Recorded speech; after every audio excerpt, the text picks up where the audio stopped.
Guni-gunihin na nakatayo ka sa isang palengke at pinapanood ang mga taong ipinagbibili sa halaga ng isang kabayo. Ito ang Amerika, 160 taon pa lamang ang nakalilipas at ngayon ay sasabihin natin ang isang katotohanan na mas gugustuhin kalimutan ng marami. Noong 1619, isang barkong may sakay na 20 Aprikano ang dumating sa baybayin ng bansa. Ipinagpalit sila sa pagkain at tabako. Walang nakakaalam noon na ang transaksyong ito ang magpapasimula ng isang sistemang tatagal ng 250 taon. Pagsapit ng kalagitnaan ng ika-19 na siglo, ang isang adultong alipin ay nagkakahalaga ng $1,200 katumbas ng $100,000 sa pera ngayon. Ang isang babae ay mas mababa ang halaga at ang mga anak ay isang bonus sa kanilang ina tulad ng mga supling ng mga hayop. Mayroong 4 na milyong alipin sa bansa, higit pa sa buong populasyon ng Canada noong panahong iyon. Ang bawat isa ay pag-aari ng isang tao na may tag ng presyo at isang entry sa ledger. Ang paglalakbay mula Africa patungong Amerika ay tumagal ng 2 buwan. Ang mga barko ay puno ng mga tao na parang mga lata, bawat ika-5 tao ay namamatay habang naglalakbay, ang kanilang mga katawan ay basta na lamang itinatapon sa karagatan. Ang mga tao ay nakasalansan sa mga istante na kalahating metro ang taas na ang mga posisyon lamang sa gilid ay nakadikit sa kanilang mga kapitbahay. Imposibleng gumalaw, walang sapat na hangin, at ang amoy ng dumi at nabubulok ng mga bangkay ay kumakalat sa hangin. Ang mga kapitan ay kumuha ng 30% mas maraming tao kaysa sa kaya nilang magkasya. Ito ay isang kalkulasyon lamang, ang ilan ay mamamatay habang naglalakbay, ngunit ang kita ay mas malaki, ang buhay ng tao ay isa lamang linya ng item sa panukalang batas. Sa loob ng 350 taon ng kalakalan ng alipin, 12 milyong tao ang dinala sa karagatan, 2.5 milyon sa kanila ang namatay habang naglalakbay. Natuto ang mga piting na sundan ng mga barkong ito. Sa gitna ng malalaking lungsod ay nakatayo ang mga gusali kung saan nagaganap ang kalakalan ng tao. Ito ay mga ordinaryong pamilihan kung saan mabibili ang isang tao tulad ng mesa o kabayo, lahat ay legal at pampubliko. Ang mga alipin ay inilalagay sa mga plataporma at pinipilit na maghubad, sinusuri ng mga mamimili ang kanilang mga ngipin, kalamnan, at mga peklat sa balat, pinipili ang mga ito bilang paninda. Ang mga kababaihan at mga bata ay nakatayong hubad sa harap ng isang pulutong ng mga estranghero. Pinapahira ng mga mangangalakal ng langis ang kanilang balat upang magpakinang ang mga tao at magmukhang mas malusog, kinulayan ng kulay ang uban, at pinapakain ng whisky ang mga may sakit upang magmukhang mahina. Lahat ng ito ay isang pakana para sa kita. Ang presyo ay nakasalalay sa kasanayan, ang isang panday ay nagkakahalaga ng doble kaysa sa isang karaniwang manggagawa, ang isang kusiniro o mananahi ay pinahahalagahan sa mayayamang sambahayan, at ang mga pamilya ay pinaghihiwalay sa mga subasta ng walang pangalawang pag-iisip kung ito ay mas kumikita. Hindi maaaring tanggihan ng isang alipin ng kanyang Panginoon, ang panggagahasa ay hindi isang krimen dahil ang panggagahasa ay pag-aari nito, pinoprotektahan ng batas ang may-ari, hindi ang biktima. Ang ikatlong Pangulo ng Estados Unidos, si Thomas Jefferson, ay nagpanatili ng isang alipin, si Sally Hemings, bilang isang kerida. Nagkaroon siya ng 6 na anak para sa kanya, ngunit lahat sila ay itinuturing na alipin nito at maaari niya silang ibenta ayon sa gusto niya. Ang mga batang ipinanganak mula sa panggagahasa ay automatikong nagiging alipin ayon sa batas, anuman ang ama. Ito ay naging isang negosyo kung saan pinipilit ng mga may-ari ng plantasyon ng mga alipin na magkaanak upang ibenta ang mga ito bilang mga kalakal. Ang mga batang maputi ang balat, lalo na ang mga batang babae, ay ibinebenta sa mas mataas na presyo, kinukuha sila para sa gawaing bahay o para sa parehong layunin ng kanilang mga ina. Ang karahasan ay naipasa mula sa henerasyon hanggang sa henerasyon bilang isang pangyayari sa pamilya. Pagsapit ng 1860, ang Estados Unidos ay nakagawa ng 2 ng bulak sa mundo, isang imperyong sinusuportahan ng mga taong nagtatrabaho mula madaling araw hanggang dilim para sa pagkain at tirahan. Ang kota ay 70 kilo ng bulak sa isang araw na nangangahulog ang pagyuko ng libu-libong beses mula umaga hanggang gabi. Ang matutulis sa pagkiskes ng mga palaman ng bulak ay hinihiwa ang iyong mga daliri hanggang sa damyugo ang mga ito. Ang iyong likod ay naninigas dahil sa bigat ng sako sa iyong mga balikat. Ang hindi pagtugon sa kota ay magreresulta sa paghagupit. Tinitimbang ng mga tagapangasiwa ang mga napites na bulak tuwing gabi at itinatala ito sa isang ledger. Ang mga bata ay inilalagay sa mga bukid mula sa edad na 5 kung kanino mas mababa ang kota ngunit pareho ang mga paghagupit. Itinatakda ng batas na ang anak ng isang babaeng alipin ay automatikong alipin kahit na ang ama ay isang malayang puting lalaki.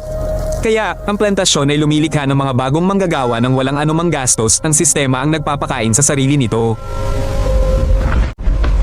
10 tao ang nakatira sa isang kubo na 3 por 4 na metro ang laki na walang bintana o sahig. Sa loob, tanging dayami lang ang gamit sa pagtulog at palayok para sa pagkain. Walang muebles, tumutulo ang bubong at malamig sa taglamig at mainit sa tag-araw. Ang mga pagkain ay inihahain minsan sa isang araw, lugay na mais at isang piraso ng mantika, minsan ay mga piraso mula sa hapagkainan ng mga amo. Iyan ay wala pang 2,000 kalorya para sa 12 oras ng mahirap na paggawa, ang mga tao ay palaging gutom at mahina. Ang mga tagapangasiwa ay naglalakad na may dalang mga letigo, tinitiyak na walang titigil. Hinahampas nila ang mga ito sa bukid mismo sa harap ng lahat, isang aral sa iba na ang paglaban ay magtatapos sa sakit.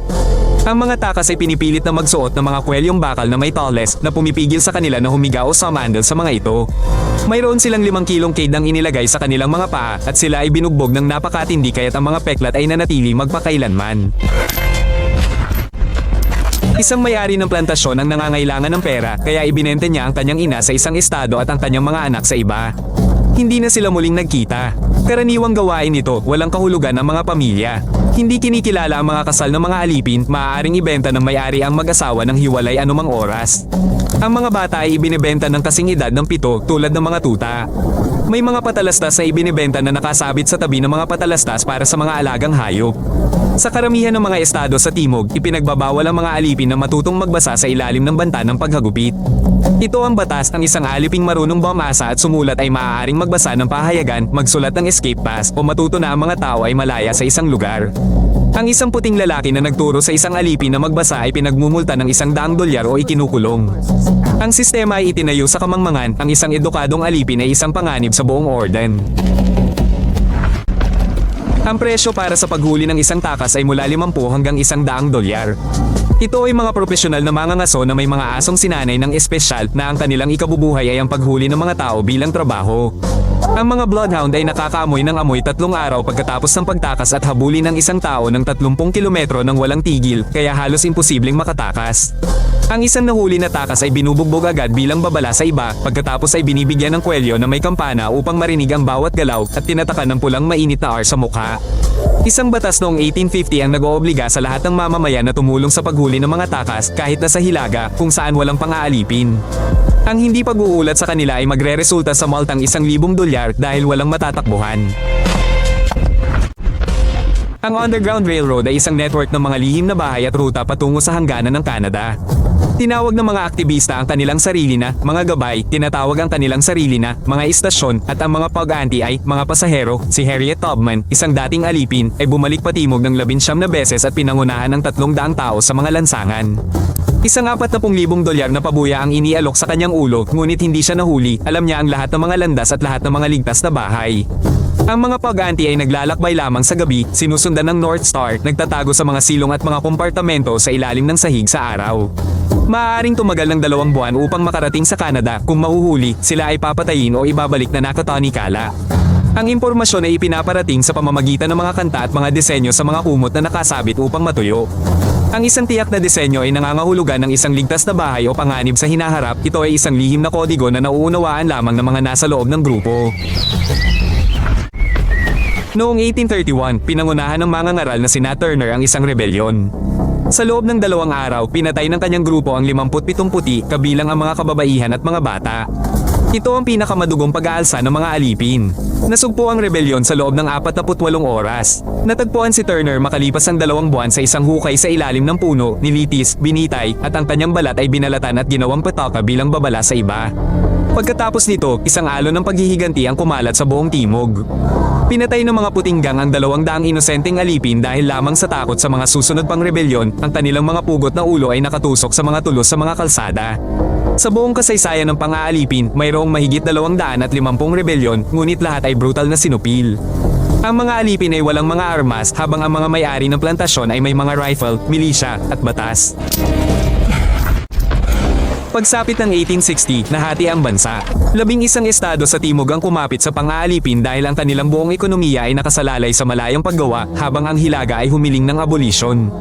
Nang maging pangulo si Lincoln at nangakong ipagbabawal ang pang-aalipin sa mga bagong lupain, nagpasya ang timog na ito na ang katapusan ng kanilang mundo at kinailangang humiwalay, na bumuo ng sarili nilang bansa, ang Confederacy.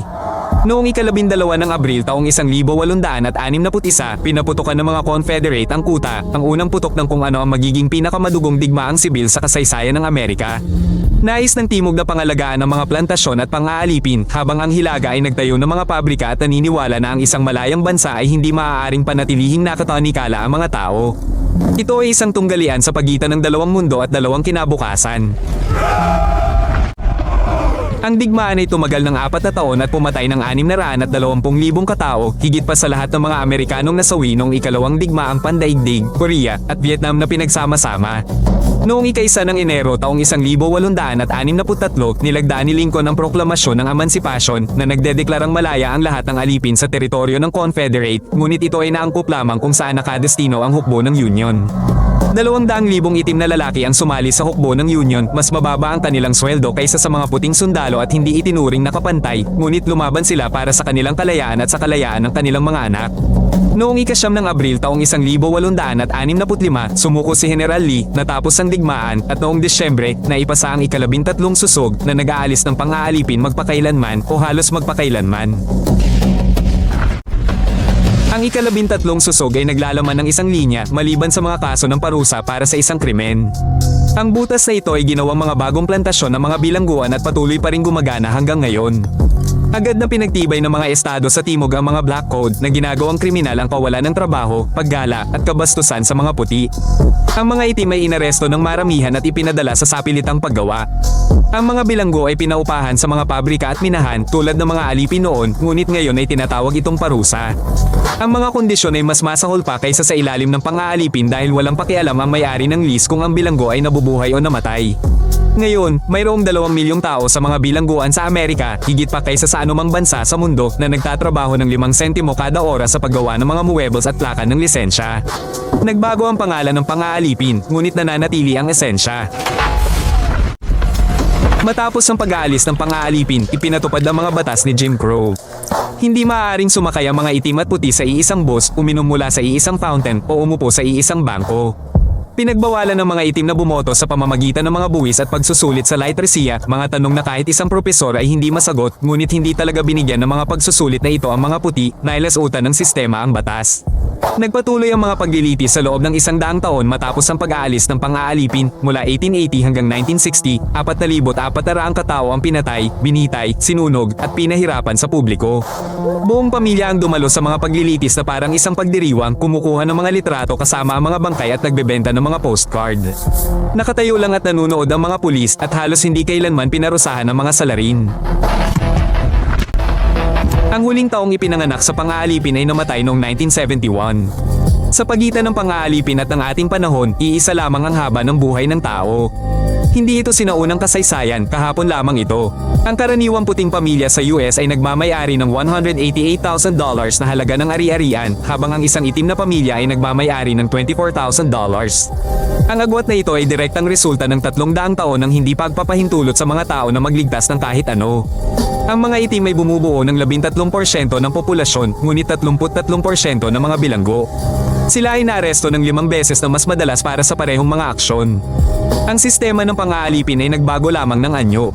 Ang alaala ng pang-aalipin ay susi sa pag-unawa sa modernong Amerika. Ang bawat hindi pagkakapantay-pantay na nakikita natin ngayon ay isang alingaw-ngaw ng isang sistemang formal nang natapos, ngunit sa katunayan ay patuloy na gumagana. Ang pang-aalipin ay tumagal ng 246 na taon, ang segregasyon sa loob ng 100 laban sa 58 taon ng formal na pagkakapantay-pantay, 3.5 siglo ng pang-aapi laban sa kalahating siglo ng kalayaan sa papel. Ang mga pangunahing universidad at bangko ay itinayo sa mga nalikom ng pang-aalipin. Ang Yale ay ipinangalan sa isang mangangalakal ng alipin. Ang mga bangko ang nagpondo sa pagbili ng mga tao at nakinabang. Ito ang pundasyon ng kapitalismong Amerikano. Ang isyu ng kabayaran para sa mga inapo ng mga alipin ay pinagdedebatihan pa rin. Ang ilang mga lungsod ay nagsimula na ng mga pagbabayad, ngunit sa pambansang antas, walang nangyari. Ang debate ay nagpapatuloy sa loob ng 50 taon. Hindi pa tapos ang kwentong ito. Sa tuwing makakakita tayo ng mga estatistika sa kita, edukasyon, o mga bilangguan, nakikita natin ang mga bunga ng isang sistemang dapat sana ay namatay noong 1865 ngunit nabubuhay pa sa mga bagong anyo. Kung nakita mong kawili-wili ito, mag-subscribe upang hindi mo makaligtaan ang mga bagong yugto. Pinapanatili namin itong maikli at diretso sa punto.